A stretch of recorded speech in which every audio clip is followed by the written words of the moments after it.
I'm Sophia Hartfield, 32, and I was elbow deep in a dumpster behind a foreclosed mansion when a woman in a designer suit approached me.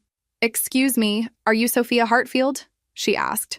I was holding a vintage chair leg, my hands covered in grime, and my ex-husband's voice echoed in my head from 3 months ago. "Nobody's gonna want a broke, homeless woman like you." Yeah, nothing says architectural genius like evaluating trash for resale value at 7 a.m. on a Tuesday. I climbed out, wiping my hands on my filthy jeans. "That's me," I said. "If you're here to repo something, this chair leg is literally all I own." She smiled. "My name is Victoria Chen. I'm an attorney representing the estate of Theodore Hartfield." My heart stopped. Uncle Theodore. The man who'd raised me after my parents died, who'd inspired my love for architecture, who'd cut me off when I chose marriage over my career 10 years ago. "Your great-uncle passed away 6 weeks ago," Victoria continued. "He left you his entire estate. Where are you watching from today? Drop your location in the comments below and hit that like and subscribe button if you've ever felt like you hit rock bottom only to have life throw you the most unexpected curveball.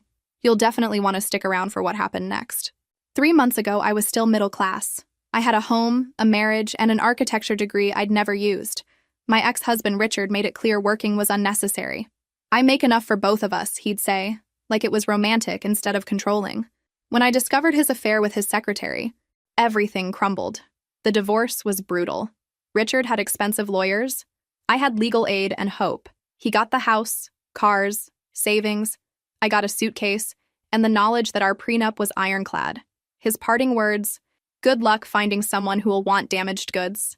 So I'd been surviving by dumpster diving for furniture, restoring pieces in a storage unit, and selling them online. It wasn't glamorous, but it was mine. Victoria gestured toward a black Mercedes. "Perhaps we could talk somewhere more comfortable?" I looked down at myself. "I'm not exactly Mercedes ready." "You're the sole heir to a $50 million estate," she said calmly. "The car can handle dust." $50 million. The number didn't compute. I followed her in a daze. Victoria handed me a folder as we drove. "Your uncle left you his Manhattan residence, his Ferrari collection, investment properties, and controlling share of Hartfield Architecture. The firm is worth approximately $47 million. I stared at photos of the mansion I'd seen in Architectural Digest. The Hartfield estate. Uncle Theodore's masterpiece. A 5-story brownstone mixing Victorian elegance with modern innovation. "There must be a mistake," I whispered. "He disowned me 10 years ago." Victoria's expression softened. "Mr. Hartfield never removed you from his will. You were always his sole beneficiary. However, there is one condition." "Of course." "What condition?" "You must take over as CEO of Hartfield Architecture within 30 days and maintain the position for at least 1 year. If you refuse or fail, everything goes to the American Institute of Architects." I laughed bitterly. "I haven't worked a single day as an architect. I graduated at 21, married at 22. My husband thought my education was a cute hobby." "Mr. Hartfield hoped you'd eventually return to architecture," Victoria said quietly. "This is his way of giving you that chance." The car stopped at a boutique hotel. "You'll stay here tonight. Tomorrow we fly to New York to meet with the firm's board. You have 29 days to decide." I looked at the folder in my hands. Photos of the life I'd abandoned for a man who'd thrown me away. The life Uncle Theodore had always wanted me to live. "I'll do it," I said. "When do we leave?" Victoria smiled.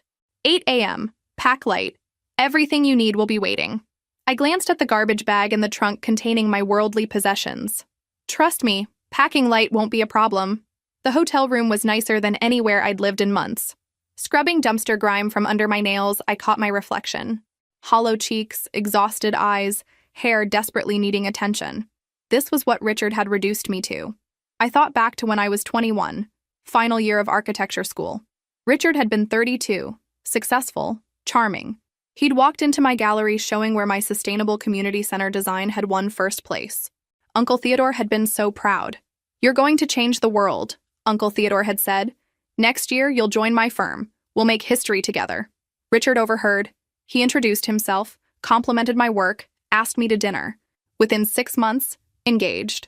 Within 8, married. Uncle Theodore refused to come. "You're making a mistake," he'd told me on the phone. "That man doesn't want a partner. He wants a trophy. You're choosing to lock yourself in a cage." I'd been furious, young, stupidly in love. "You're just jealous because I'm choosing my own path." "No," he'd said sadly. "I'm heartbroken because you're throwing away everything you worked for. But you're an adult. It's your life to waste." We hadn't spoken again. Not when I sent Christmas cards. Not when I called on his 80th birthday. Not when I needed him most. Richard had been controlling from the beginning. Started small, suggesting I didn't need to apply for jobs. Take time to settle into married life, then discouraging the licensing exam. Why stress yourself? When I tried freelancing from home, designing additions for neighbors, Richard would schedule last-minute trips, making it impossible to meet deadlines. Eventually, I stopped trying. My only rebellion was continuing education. Online courses, architectural journals, lectures when Richard traveled. I filled notebooks with designs I'd never build, projects I'd never pitch, dreams existing only on paper. Richard found them once. "That's a cute hobby," he'd said dismissively. "But focus on keeping the house nice? We're having the Johnsons over." I ordered room service, the first real meal in days. I searched for Hartfield architecture online. The website was elegant, showcasing buildings worldwide. Museums, hotels, residences, each one a Theodore Hartfield masterpiece. I found his biography, a photo from years ago, silver-haired and distinguished, standing before the Seattle Museum of Modern Art. The caption noted he was preceded in death by his wife Eleanor and had no children. But I'd been like a daughter once. After my parents died when I was 15, Uncle Theodore took me in. He encouraged my interest in architecture, brought me to job sites, taught me to see buildings as living things. He paid for my education, believed in my talent, and I'd thrown it all away for a man who never bothered to learn what my thesis was about. My phone buzzed. Victoria. Car picks you up at 8 a.m. Bring everything you own. You won't be coming back. I looked at the garbage bag containing my possessions. One suitcase of clothes, my laptop, 17 notebooks filled with 10 years of designs. That was everything. I spent the night reviewing those notebooks, seeing my evolution. Early work was derivative, copying Uncle Theodore. But over years, I'd found my own voice. Sustainable design mixed with classical elements. Buildings both timeless and innovative. Richard's opinion didn't matter anymore. It never really had. At 8 a.m., I was in the lobby with my garbage bag and my head high. Victoria was already in the car. "Sleep well?" she asked. "Better than I have in months." "So what happens in New York?" "First, the Hartfield estate. Then you'll meet the board at 2 p.m. They're expecting you to decline. Most have been positioning to acquire portions of the company." "Why would they think I'd decline?" Victoria smiled. "Because you've never worked in the field. Most people would be intimidated." "Good thing I'm not most people. And for the record, I know plenty about architecture. I just never got to practice it." As we boarded a private plane, I kept thinking this was a dream. Yesterday, dumpster. Today, first class to Manhattan. Tomorrow, running a multi-million-dollar firm. The universe had one hell of a sense of humor.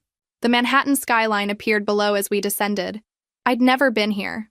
Richard had hated cities, preferred quiet suburbs where he could control our environment. The car wound through streets I'd only seen in movies, then turned onto a tree-lined block. The Hartfield estate sat mid-block, a 5-story brownstone both imposing and welcoming. Original Victorian facade with modern touches, solar panels disguised as roof tiles, smart glass windows, professionally maintained gardens. "Welcome home," Victoria said. "Have you ever experienced a moment where your entire life pivoted on a single breath? Drop your thoughts in the comments below because I'm still processing this feeling years later." A woman in her 60s stood at the door, smiling warmly. "Ms. Hartfield, I'm Margaret. I was your uncle's housekeeper for 30 years. She paused. "I took care of you, too, after your parents passed. You probably don't remember me well. You were so young and grieving, but I never forgot you." I did remember her vaguely. A kind woman who'd made sure I ate, who'd found me crying in Theodore's study. "Margaret," I said, hugging her. "Thank you for everything back then. Welcome home, dear girl. Your uncle never stopped hoping you'd come back." The interior was breathtaking. Original crown molding mixed with clean modern lines. Art on every wall. Furniture both comfortable and museum quality. This wasn't just a house. It was a statement about what architecture could be. "Your uncle's suite is on the 4th floor," Margaret said, leading me upstairs. "But he had the 5th floor converted into a studio for you. He did it 8 years ago." I stopped walking. 8 years ago? But we weren't speaking. Margaret's smile was sad. "Mr. Theodore never stopped believing you'd come home eventually. He said you were too talented to stay buried forever. He kept this space ready for when you found your way back." The 5th floor was a designer's dream. Wall-to-wall windows, massive drafting tables, expensive computer setup, drawers filled with supplies.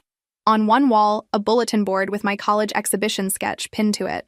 I touched it gently, tears blurring my vision. Uncle Theodore had kept it all these years. He was very proud of you, Margaret said softly. He told me once that your talent was wasted but not lost, that you'd find your way back eventually. Victoria appeared in the doorway. The board meeting is in an hour. Would you like to change? Margaret had clothing delivered. In the bedroom, I found a closet full of professional attire, quality power suits. I chose navy blue that made me feel like the architect I'd never gotten to be. Downstairs, a man in his late 30s stood with Victoria. Tall, dark hair with hints of gray, kind but assessing eyes. Sophia Hartfield, he said, extending his hand. I'm Jacob Sterling, senior partner at Hartfield Architecture. I worked with your uncle for 12 years. The Jacob Sterling? You designed the Seattle Public Library expansion. His eyebrows rose. You know my work? I know everyone's work. I might not have practiced, but I never stopped studying. Your library expansion incorporated biophilic design principles most architects ignore. It was brilliant. Something shifted in his expression. Then you're not just Theodore's charity case. Good. The board is going to test you immediately. Jacob, Victoria warned. No, he's right, I said. They're expecting me to fail. Uncle Theodore knew that too. Jacob smiled. Theodore said you were brilliant but beaten down. He said the woman who walked into that boardroom would tell us everything we needed to know about whether you'd survived intact. I thought about Richard, about dumpster diving, about Uncle Theodore maintaining a studio hoping I'd use it someday. Then let's not keep them waiting. The Hartfield Architecture offices occupied 3 midtown floors. Staff turned to stare as we entered. In the conference room, 8 people sat around a table, all looking at me like an unwelcome intruder. Ladies and gentlemen, Victoria began, this is Sophia Hartfield, Theodore Hartfield's great-niece and incoming CEO of this firm. A man in his 50s leaned back.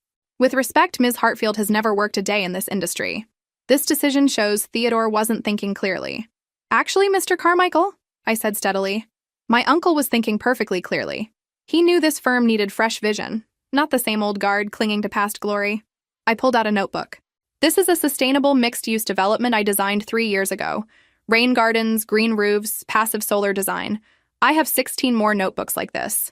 10 years of designs created in secret because my ex-husband thought architecture was a cute hobby. Carmichael flipped through it, expression unchanged, but other board members leaned in. A woman spoke up. Even if your designs are good, running a firm requires business acumen, client relationships, project management. You're right, I agreed, which is why I'll rely heavily on the existing team, particularly Jacob. I'm not here to pretend I know everything. I'm here to learn, to lead, and to honor my uncle's legacy while bringing new ideas. If you can't handle working for someone who wants to push forward instead of maintaining comfortable mediocrity, you're welcome to leave. Victoria pulled out contracts. Those who wish to stay will sign new agreements. Those who don't can collect severance. You have until end of business today. As the meeting dispersed, Jacob approached. That was well played. You made enemies of half the board, but the half that matters respects you. Did I make an enemy of you? Theodore told me a year ago that if anything happened, I should help you succeed. He said you'd been buried alive for too long, and when you broke through, you'd be unstoppable. I think he was right. I looked out at the Manhattan skyline. He usually was, though his taste in board members could use work. Carmichael looks like he eats kittens for breakfast. Jacob laughed. You're going to do just fine here. My first week was a crash course in everything I'd missed. Jacob became my shadow, walking me through projects, introducing clients, explaining office politics. It felt like coming home to a place I'd never been. Your uncle had a specific management style, Jacob explained in my new office. Theodore's space, cleaned except for his favorite pieces. A 1970s drafting table worn smooth, a leather chair smelling faintly of his cologne, architectural models of his famous buildings. Let me guess, I said. Terrifying, brilliant, impossible to please? Jacob laughed. Close. He demanded excellence but gave freedom to find your own path. He'd rather see spectacular failure than mediocre success. I understood that philosophy. Uncle Theodore had been the same when I was younger. My computer pinged. An email from Carmichael to all senior staff. Moving forward, all design decisions require board approval before client presentation. I looked at Jacob. That's not how Uncle Theodore ran things. No, Theodore trusted his architects. Carmichael's trying to undermine you. I hit reply all. This policy is rejected. Hartfield Architecture succeeded because we trusted our designers' expertise. Board approval is required only for projects exceeding $10 million, as outlined in the company charter. Send. Jacob's eyebrows rose. You just made him look foolish. Good. Richard spent 10 years making me second-guess every decision. I'm done letting men tell me I need permission. Carmichael responded within minutes, requesting a private meeting. I agreed with Jacob present. When Carmichael entered, his expression was cold. Ms. Hartfield, I'm trying to protect this company's reputation. By circumventing protocol and undermining the CEO? Interesting strategy. Your uncle left me 30% of this company. I've been here 23 years. I'm not watching you destroy what we built. I leaned back in Theodore's chair. Let me be clear. My uncle left me controlling interest. You can work with me or against me. But if you choose against me, you'll lose. I suggest you spend the weekend thinking carefully about which path serves your interests. After he left, Jacob whistled. Where did that come from? I smiled, hands shaking. From 3 months of eating garbage and deciding I'd rather fail on my own terms. Also, I've been binge-watching Succession. Learned some things. That evening, exploring the office alone, I found folders in Theodore's cabinets labeled with my name by year, my undergraduate work, articles about my wedding, photos at various marriage stages, my smile growing hollow. In the recent folder, newspaper clippings about my divorce, court documents showing how badly I'd been screwed. Underneath, a letter in Theodore's handwriting dated 2 months before he died. Sophia, if you're reading this, you finally came home. I'm sorry for being stubborn. I should have called 1,000 times.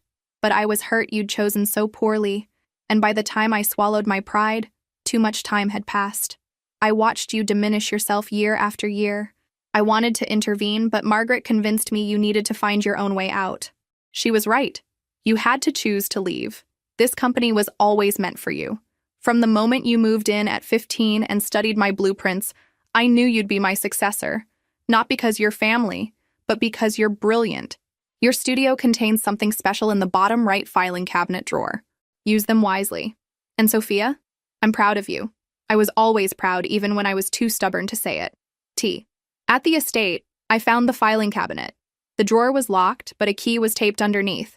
Inside were 17 leather portfolios, each labeled with a year. Theodore's early designs, his actual working sketches. Not polished versions, but messy, real process.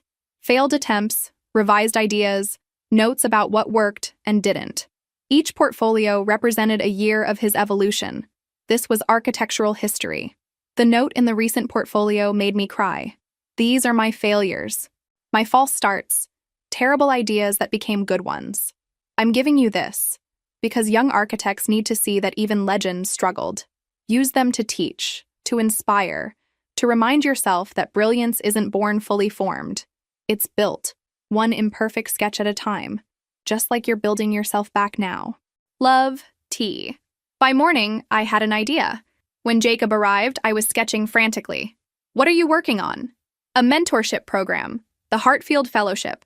We'll bring in architecture students from diverse backgrounds, show them these portfolios, let them learn from Theodore's process. Real project experience, paid internships, actual involvement. Jacob studied my sketches. That's expensive and time-consuming. That's the point. We're not just building buildings. We're building the next generation. Theodore would have loved that. He would have, Jacob agreed softly. You're not trying to be Theodore. You're being exactly who he hoped you'd become. I looked up at him. Thank you for not treating me like I need to prove myself every second. You proved yourself day one. Everything since is just confirmation. My phone buzzed. Unknown number. I opened it and froze. Congratulations on your inheritance. Guess you landed on your feet. We should talk. R. Richard. He'd found out through the Architectural Digest article about my appointment. Typical. I showed Jacob, who darkened. Want me to handle it?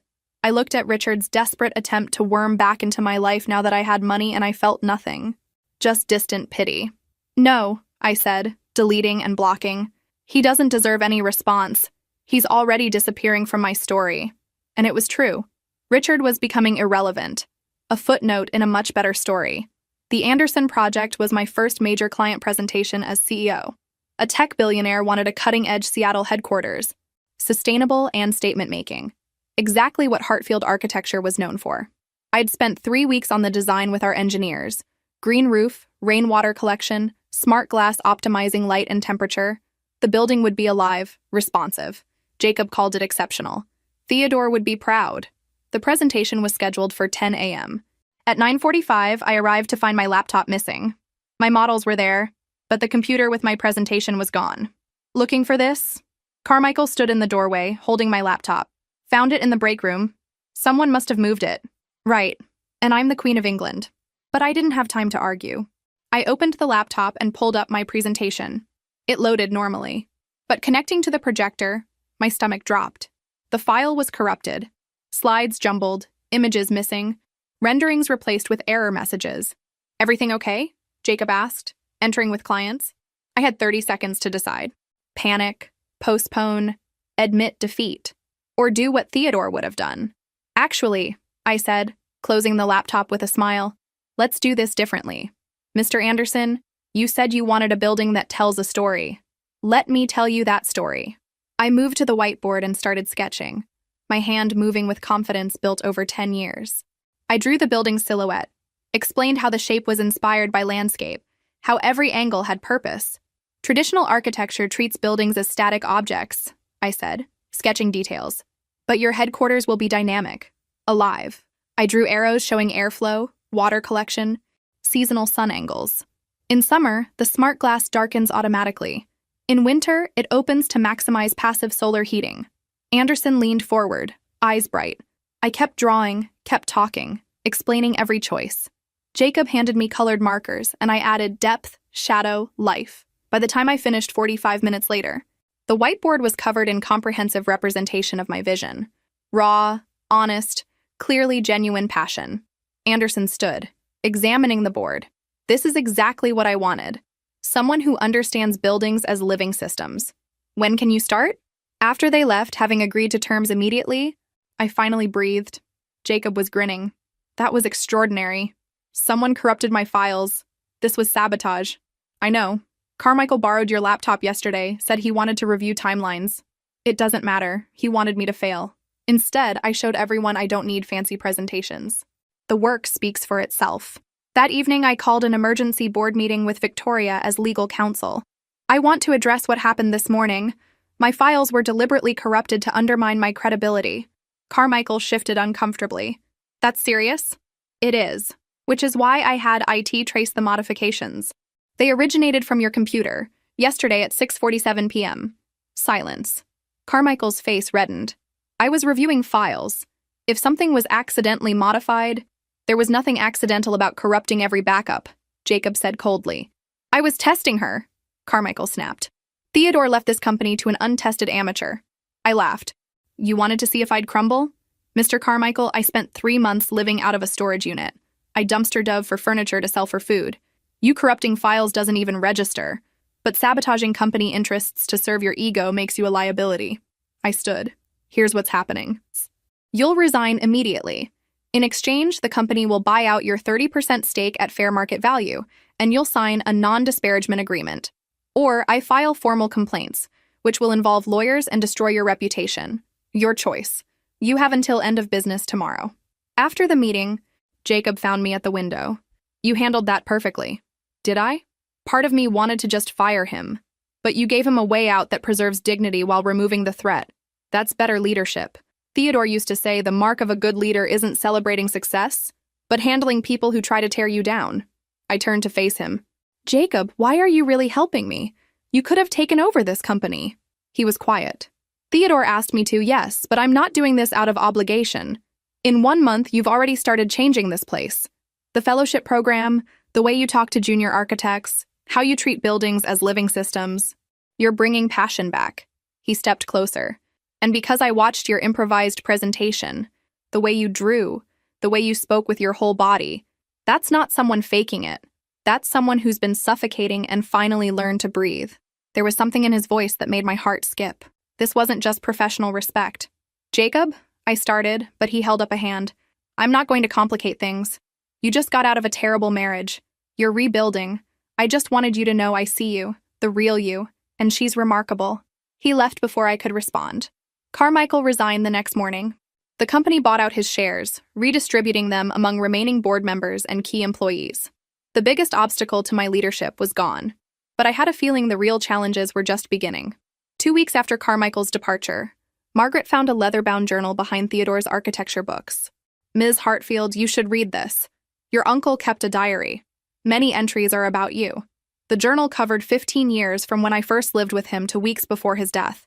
The entries about my marriage stopped me cold. March 15th, 10 years ago.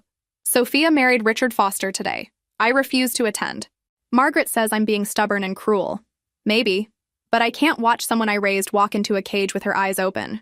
I told her he was controlling. She chose him anyway. All I can do now is wait and hope she finds her way back. December 8th, 9 years ago. Heard through mutual acquaintances Sophia isn't working. Richard won't let her. My brilliant girl is wasting away in suburban silence. I want to call. Margaret won't let me. She says Sophia has to realize this herself, that me interfering would make her defensive. I hate that she's right. July 22nd, 8 years ago, started building the studio on the 5th floor today. Margaret thinks I'm foolish, preparing a space for someone who might never come home. But I need to believe she will. The studio is my act of faith. April 8th, 5 years ago. Saw Sophia at a charity gala. Richard had his hand on her back the whole night, steering her. She looked thin, tired, her smile brittle. I wanted to say something, but she avoided my eyes. I don't think she's even aware anymore. The diminishing of herself. January 30th, 3 years ago. Heard Richard's having an affair. Everyone knows except Sophia. Part of me wants to tell her. But Margaret's right. She needs to discover it herself. Needs to be angry enough to leave. If I tell her, she might try to save the marriage out of pride. November 11th, 2 years ago. Reviewed my will today. Everything still goes to Sophia, contingent on running the firm for at least a year. Jacob thinks I'm manipulative. Maybe. But this company was always meant for her. Since she was 15 and I found her sketching my buildings. She has the gift. She just needs to remember. September 4th, 1 year ago. Doctor says I have maybe 6 months. I've made peace with dying. What I can't make peace with is the possibility Sophia will spend her life in that prison of a marriage. All I can do is leave her the tools to rebuild when she's ready. December 20th, 6 months ago. Sophia filed for divorce. Thank God. This is her chance. The divorce will be brutal, but she's stronger than she knows. March 8th, 8 weeks ago. I'm dying faster than expected. Pain is considerable, but I'm content. Victoria has instructions to find Sophia after I'm gone. The rest is up to her. She'll either take the challenge or find her own path. Either way, she'll be free. That's all I ever wanted. Love always, Theodore. I sat in his study, tears streaming, feeling grief, gratitude, love for a man who'd prepared a studio 8 years before I needed it. Just in case. He loved you very much, Margaret said. Everything he did came from that love. He thought if he pushed too hard, you'd pull away. So he waited, and he prepared this place for you to come home to. I wasted so much time. No, you learned what you needed to learn. Theodore understood that. That night, I called Jacob. Can you come to the estate? I need to talk. He arrived within an hour. I handed him the journal. He read in silence. When he finished, he looked at me carefully. How are you feeling? Seen. Theodore understood me better than I understood myself. Jacob moved closer. For what it's worth, he was right. The Sophia who walked into that board meeting couldn't have existed without everything you went through. He mentioned you. Said you'd help me. That you'd understand what he was trying to do. I didn't know about the journal. But yes, he talked to me about you. About a year before he died. Told me his brilliant niece was wasting her life, and when she finally escaped, she'd need someone who wouldn't try to control her. He made me promise I'd support you. Is that why you're being so nice? Obligation? It started that way, Jacob admitted. But Sophia, I stopped doing this for Theodore weeks ago. Now I'm doing it because every day I see you becoming more yourself. That's not obligation. That's admiration. He took my hand carefully. And if I'm completely honest, it's more than admiration. But you just got out of a terrible marriage. I'm not going to pressure you. I looked at our hands.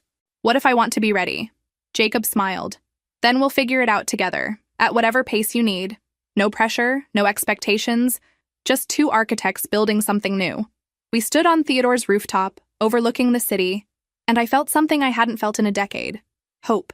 Not just for my career, but for my life. Theodore had given me back my belief in myself. He'd proven that sometimes the people who love us most have to step back and let us fall, because that's the only way we learn we're strong enough to stand.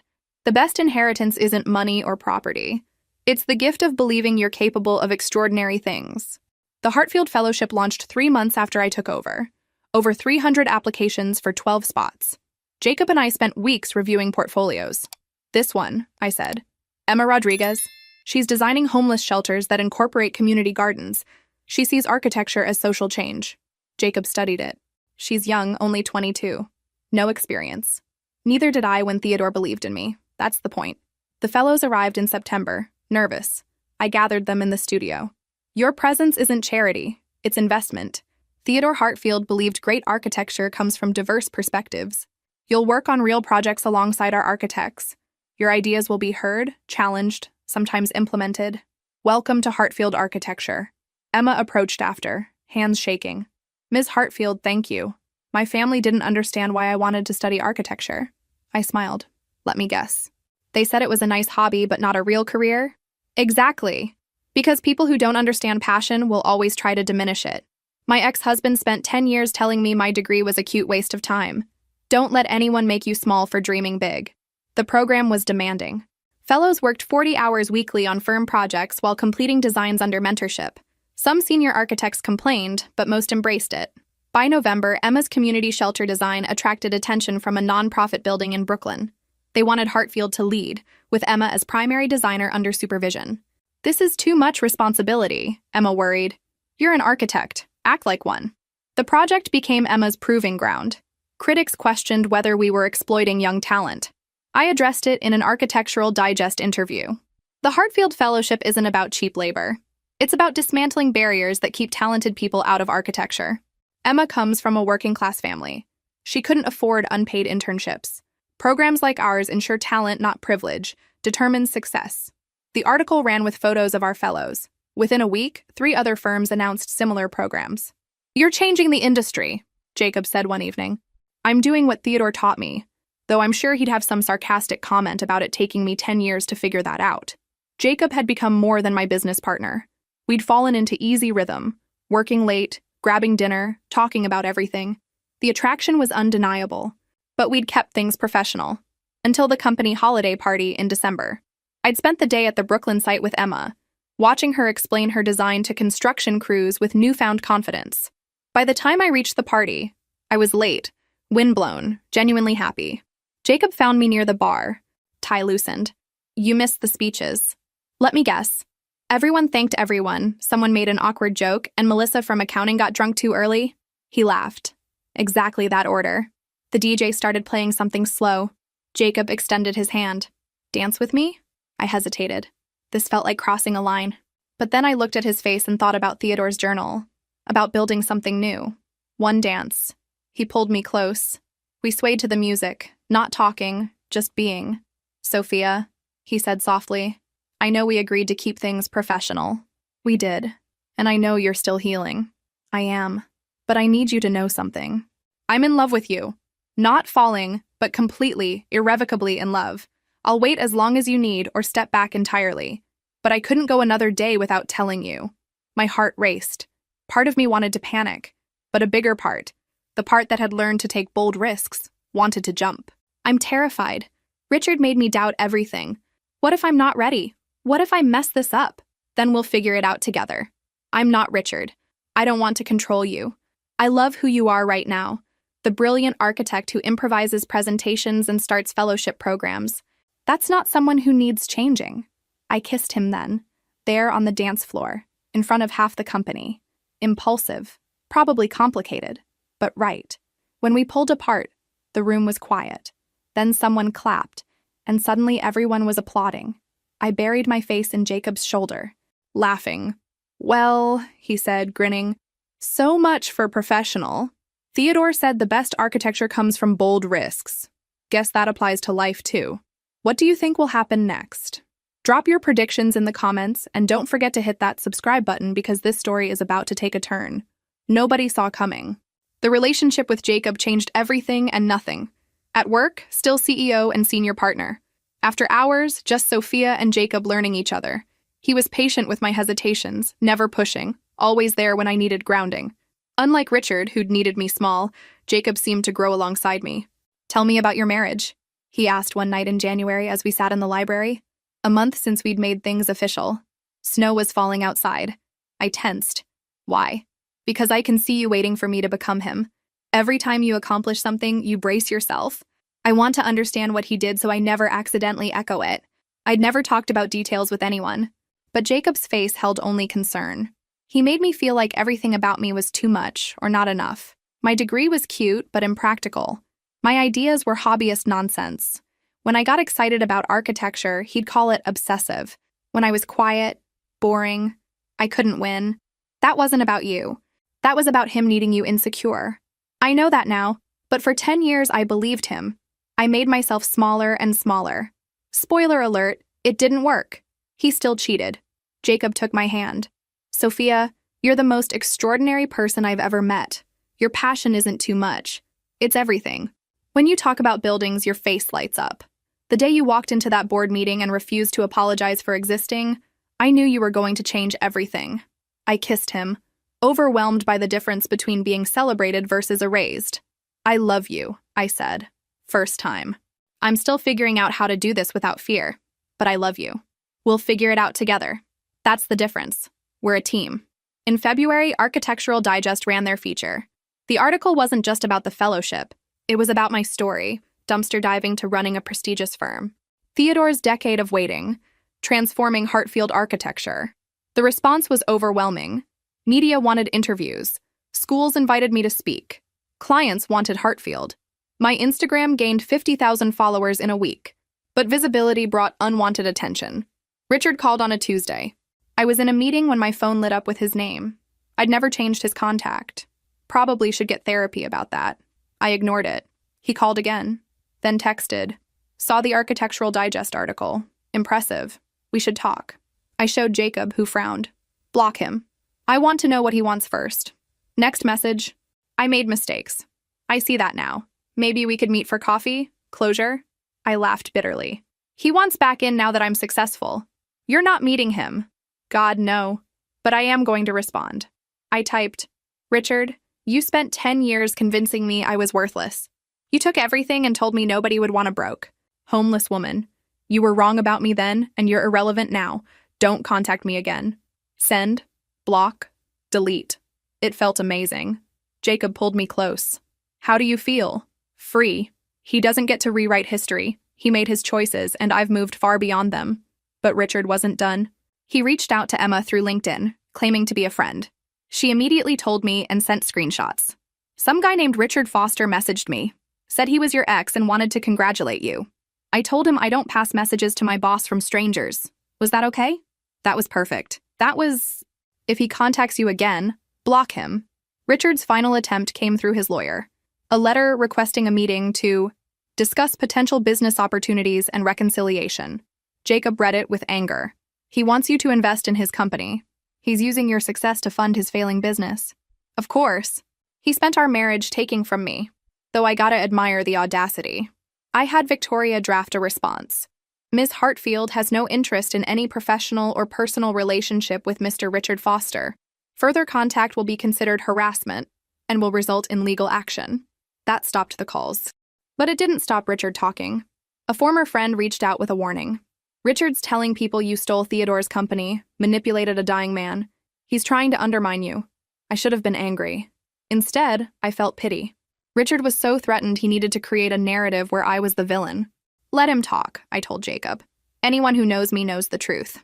The gossip reached Theodore's social circle, resulting in a gallery opening invitation from Patricia, an art dealer close to my uncle. Several people have been saying things. I'd like to hear your side. I attended with Jacob. The gallery was filled with architectural photography, including Theodore's buildings. Patricia greeted me warmly. You look just like your uncle when he was young. Same fire in your eyes. I've heard people have questions. About the will? About Theodore. Patricia smiled. Darling, those people are jealous gossips. Theodore talked about you constantly in his final years. He was so proud even when you weren't speaking. He showed me your notebooks once. Said you'd outshine him someday. By evening's end, I'd met a dozen of Theodore's closest friends, all sharing stories about how he'd tracked my life from a respectful distance, how he'd planned this inheritance for years, how he'd known I needed to find my own way out. Your ex is spreading rumors because he's threatened, one architect told me bluntly. Theodore always said the measure of character is how people handle another's success. Richard's showing everyone exactly who he is. Driving home, Jacob asked, "Do you regret any of it? The marriage? The lost years?" I thought seriously. I regret the time lost. I regret believing his lies. But I don't regret the journey because it led here.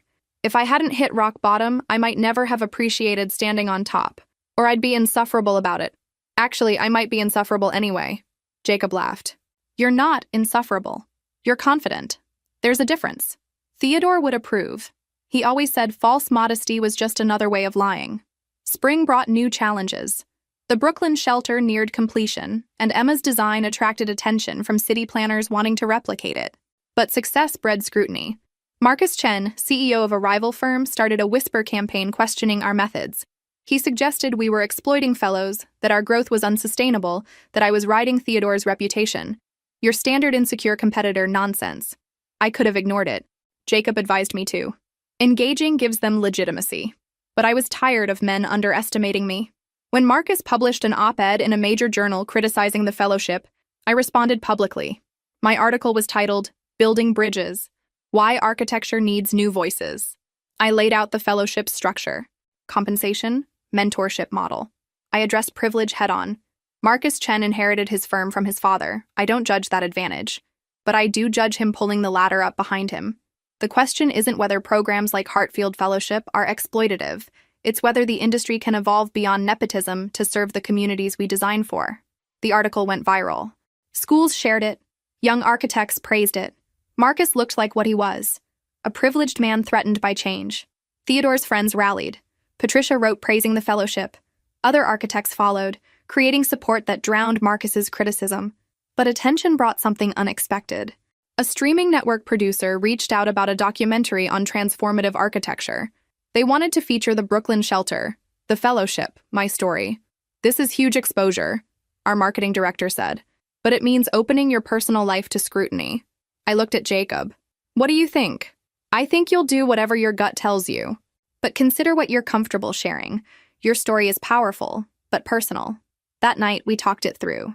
If I do this, people will ask about my marriage, about why Theodore and I didn't speak. I'd have to talk about Richard.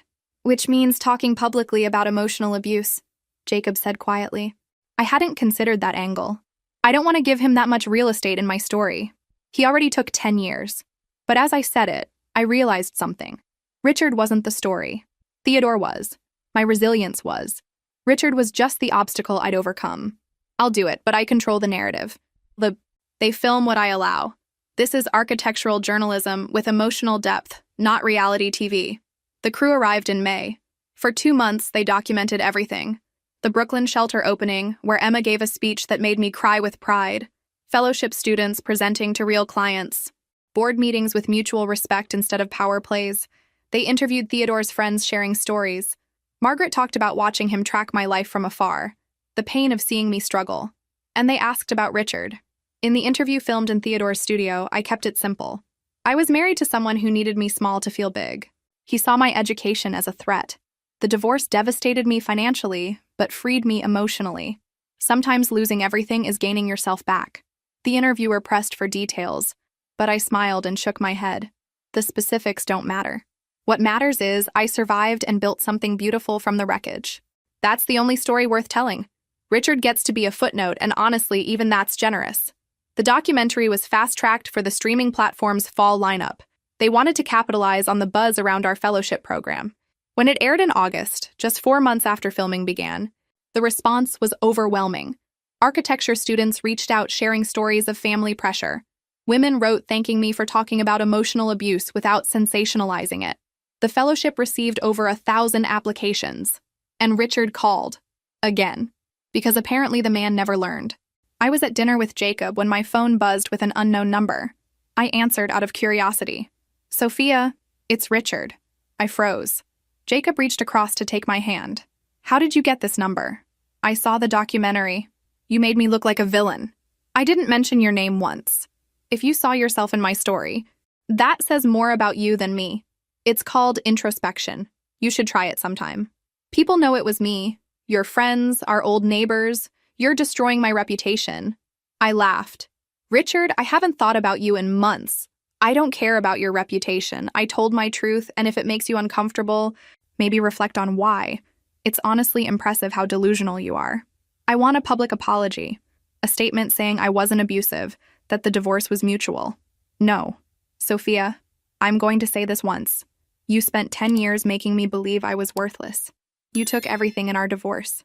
You mocked my education. And now that I've built something extraordinary, you want to rewrite history. I stood, walking outside. I don't owe you anything.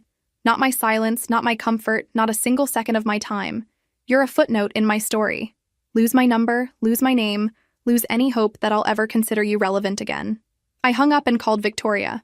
Richard just demanded a public apology. I need a cease and desist. If he contacts me or anyone associated with me ever again, I'm pursuing legal action. Consider it done. And Sophia, I'm proud of you. Back at the table, Jacob was waiting with my wine and a proud smile. You okay?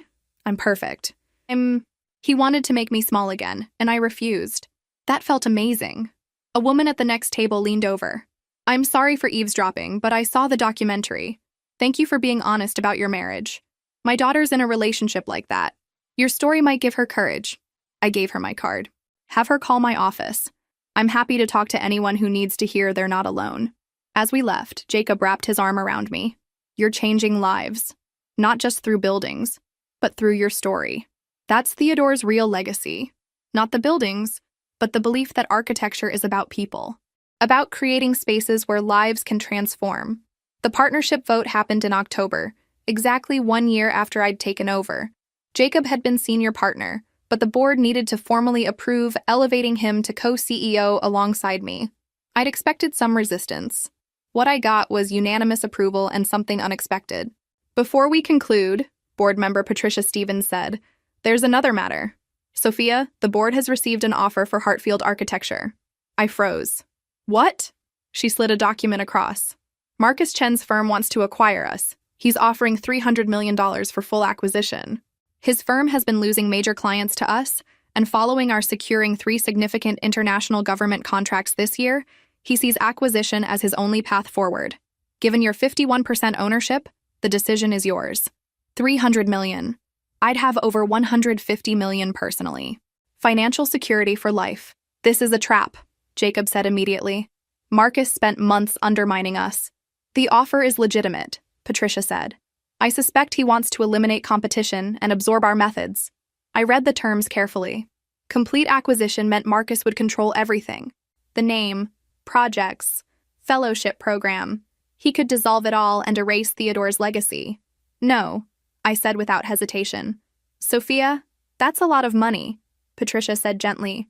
You should at least consider it. I don't need to. Theodore didn't leave me this company so I could sell it to someone who represents everything he fought against. The answer is no. The board members exchanged glances. Then Patricia smiled. That's exactly what we hoped you'd say. Theodore included a provision in his will that we weren't allowed to disclose until you'd been CEO for 1 year and faced a major acquisition offer. She pulled out another document. If you rejected any substantial acquisition offer, you'd receive an additional trust he established. $30 million, unrestricted, for understanding that some legacies can't be bought. I sat back, stunned. He tested me. Even after death, he wanted to make sure you valued the work over the wealth. Many would have sold. Theodore needed to know you'd choose the mission. Jacob was watching me carefully. How do you feel?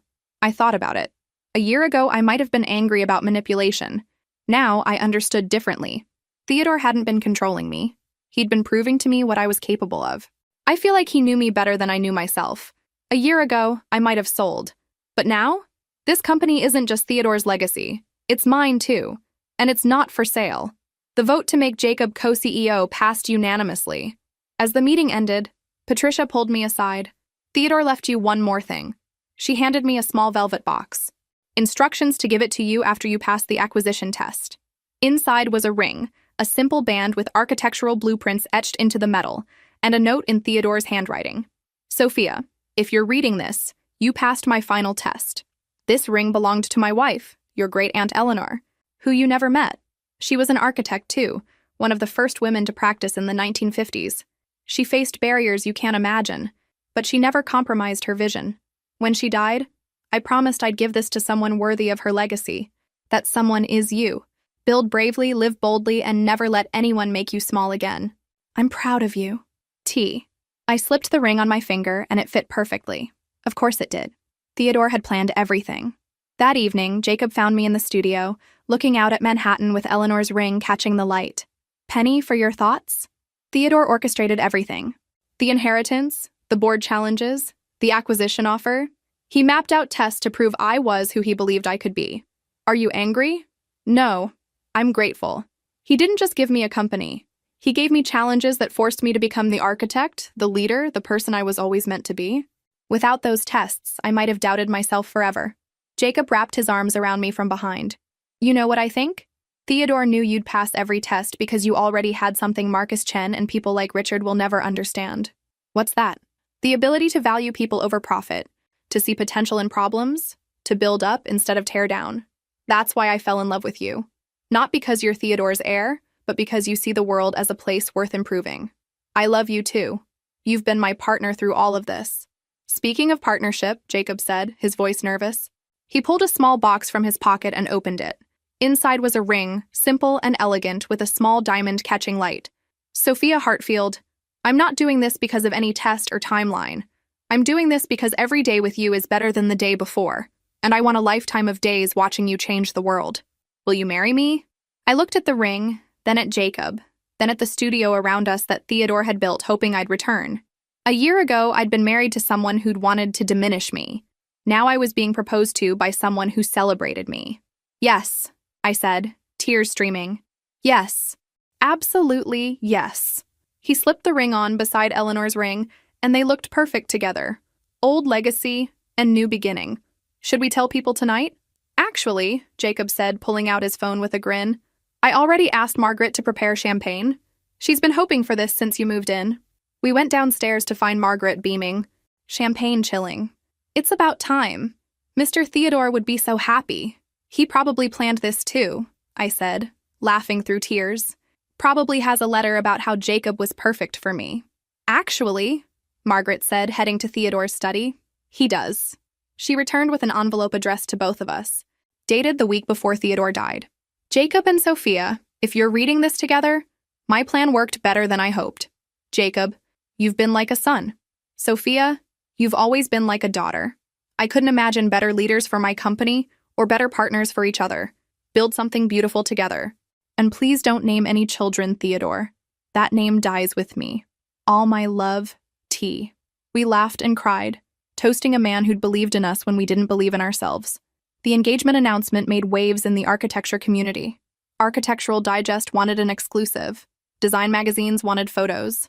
Even Theodore's old rivals sent surprisingly kind congratulations. But the biggest response came from Richard. Because of course it did. Victoria called me on a Friday morning in November, her voice tight with controlled anger. Richard filed a lawsuit. He's claiming you used marital assets to invest in Hartfield architecture, that he's entitled to a portion of your inheritance. I laughed. I was broke when we divorced. He took everything. How could I have invested anything? He's arguing that your architectural knowledge, acquired during your marriage while he supported you financially, constitutes a marital asset that contributed to your current success. It's absurd, but it's designed to be disruptive and expensive to fight. Jacob, listening on speaker, looked furious. He's doing this because she's engaged. This is spite, not legal merit. Exactly. Which is why we're going to destroy him. Sophia, I need evidence from your marriage that shows Richard actively prevented you from working. Emails, texts, anything where he discouraged your career. I thought about those 10 years. I kept journals. Nothing I showed him, but I documented things. His comments about my degree, times he sabotaged job opportunities, ways he isolated me. Perfect. Get them to me today. We're filing a countersuit for emotional distress, defamation, and harassment. Richard's about to learn that targeting you was the worst decision he's ever made. Finding the journals was harder than expected. They'd been in storage, in boxes I hadn't opened since moving to Manhattan. Jacob came with me. As we sorted through boxes, I found the journals buried beneath old textbooks. Listen to this, I said, reading from an entry 5 years into my marriage. Richard told his colleague at dinner that my architecture degree was a hobby, cute but useless. When I tried to correct him, he laughed and said I was too sensitive. Later, he told me I'd embarrassed him. I apologized. God, Jacob, I apologized for existing. Jacob's jaw was tight. He systematically destroyed your confidence. He tried to, But he didn't succeed. I'm still here, and he's the one filing frivolous lawsuits. The journals painted a devastating picture. 10 years of emotional manipulation documented in my handwriting. Richard criticizing my appearance, intelligence, dreams.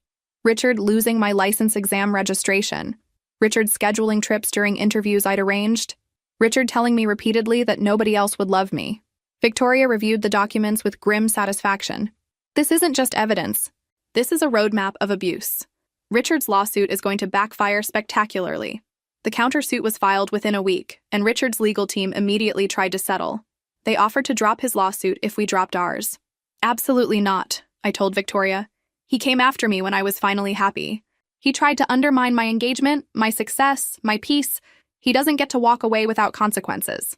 You understand this will be public. Divorce records, allegations of abuse, all of it will be in court documents. Good. Let people see who he really is.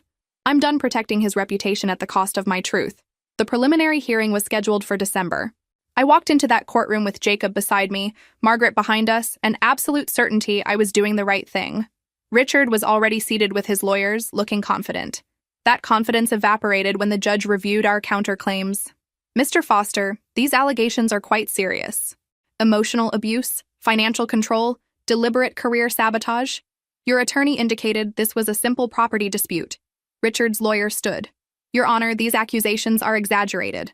My client supported Ms. Hartfield financially throughout their marriage. Victoria rose smoothly. Supported her or imprisoned her, Your Honor? We have extensive documentation showing Mr. Foster systematically prevented Ms. Hartfield from pursuing her career. He discouraged employment, sabotaged applications, used financial control to maintain dominance. This wasn't support. This was abuse designed to keep her dependent. She presented the journals, email evidence, testimony from our marriage counselor. By the time she finished, Richard looked pale and small. The judge was not sympathetic. Mr. Foster, these documents suggest your lawsuit is retaliatory, rather than substantive. Ms. Hartfield received her inheritance after your divorce was finalized. You have no legal claim. Moreover, claiming her education as marital property when you actively prevented her from using it professionally is both legally frivolous and morally questionable. Richard's lawyer tried to argue, but the judge cut him off. Motion dismissed with prejudice. Mr. Foster, you're fortunate Ms. Hartfield isn't pursuing criminal harassment charges. I suggest you consider this outcome a gift and move on with your life. Outside the courthouse, reporters were waiting. I'd expected this. Ms. Hartfield, how do you feel about the judge's ruling?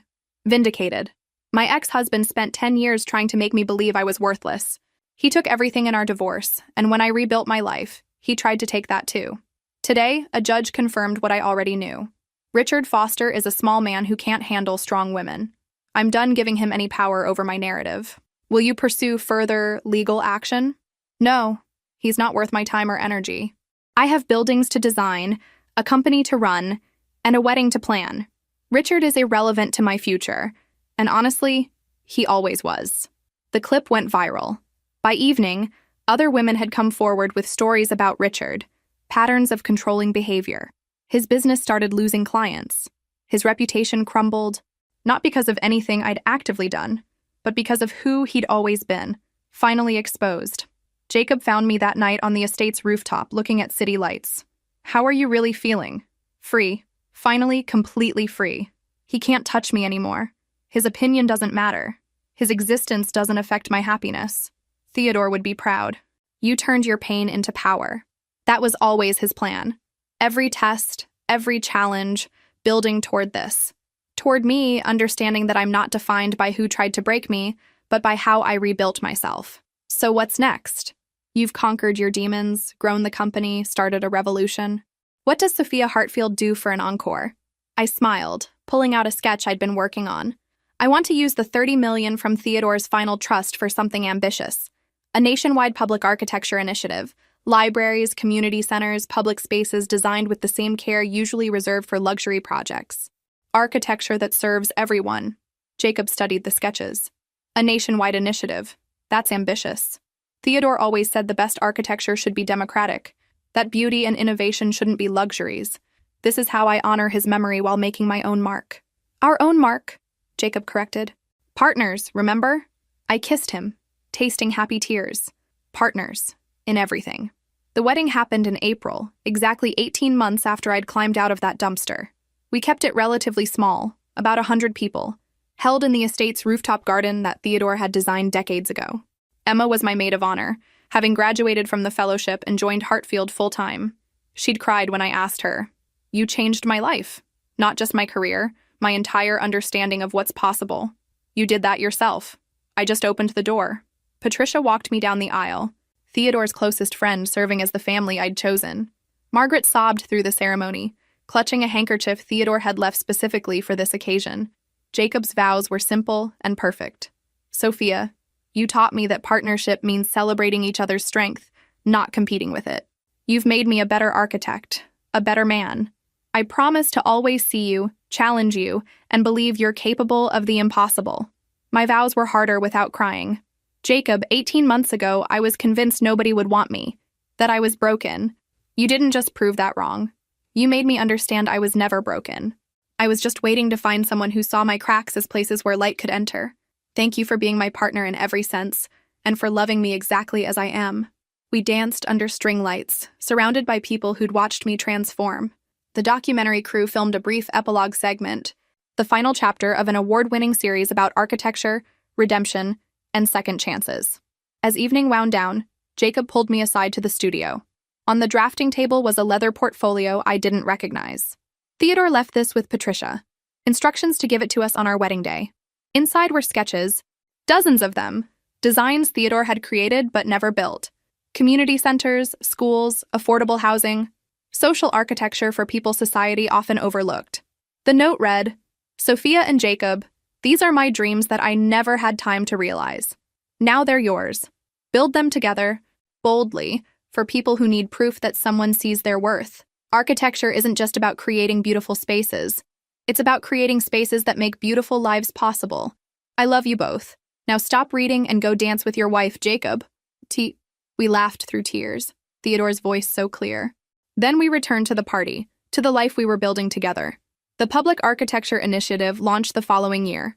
Using Theodore's final trust and additional funding from Hartfield's profits, we began designing and building libraries, community centers, and public spaces across the country. Each incorporated sustainable design, local artists, and community input, architecture as collaboration. Emma led the design for the Philadelphia Community Library, her first project as lead architect. I attended the opening, watching her explain her vision to the press. "Architecture saved my life," Emma told reporters. "Not just as a career, but as proof that I could build something meaningful. Sophia Hartfield taught me that buildings are more than structures. They're promises that better futures are possible." I found Emma afterward, hugging her tightly. "Theodore would have loved this. Would have loved you. I know. Because you loved me enough for both of you. Thank you for seeing potential when I couldn't." Hartfield architecture grew steadily over the next few years, not chasing prestige but pursuing projects that aligned with our values. We designed schools in underserved communities, affordable housing that didn't sacrifice beauty, public spaces that brought people together. We won awards, but more importantly, we changed lives.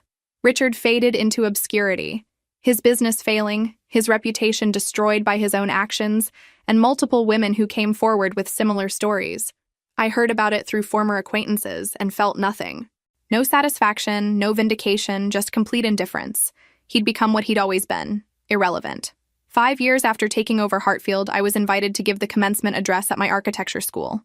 I stood at the podium, looking at graduates who reminded me of the person I'd been once. When I graduated, I had a degree, a dream, and absolute certainty about my future. Within a week, I'd abandoned all of it for a man who needed me small.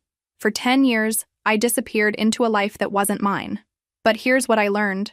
You can't actually lose yourself. You can misplace yourself temporarily, but your essential self remains, waiting for you to remember. When I finally escaped that marriage, I had nothing. No money, no home, no confidence.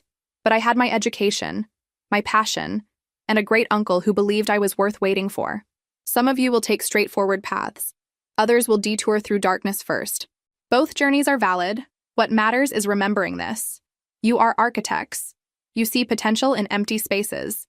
You understand that foundations must be strong before buildings can rise. Apply that same vision to your own lives. Build yourself carefully, honestly, courageously, and when life tries to tear you down, Remember, you're trained to reconstruct from ruins. The applause was thunderous, but what mattered more were the students who approached afterward, sharing their own stories, thanking me for being honest. If this story resonated with you, make sure to like and subscribe for more stories about transformation, resilience, and the power of refusing to stay small when the world tries to diminish you. That evening, I returned to the estate where this chapter began. Jacob was in the studio, working on sketches for a Detroit Children's Museum. Margaret had dinner waiting. I climbed to the rooftop to the garden where Theodore had imagined my homecoming. The city stretched below, full of buildings designed by people with dreams and determination. I thought about the woman who'd climbed out of that dumpster 18 months ago, believing she'd lost everything. I wished I could tell her what was coming. But more than that, I wished I could tell her the most important thing. She was already everything she needed to be. She just needed time and space to remember it. My phone buzzed. Emma, just landed the commission for the San Francisco Community Center. Your blueprint is changing the country. Thank you for believing in me. I smiled, typing back. Thank you for proving Theodore was right about potential. You're going to outshine us all someday? Jacob joined me on the rooftop. What are you thinking about? Everything. Where I was, where I am, where we're going next. And where are we going? I turned to face him, this man who'd chosen to build alongside me. Wherever we design next. Together. Together, he agreed. And in that word was everything. Partnership, trust, love, and the understanding that the best architecture, whether buildings or lives, is created by people who refuse to diminish each other's light.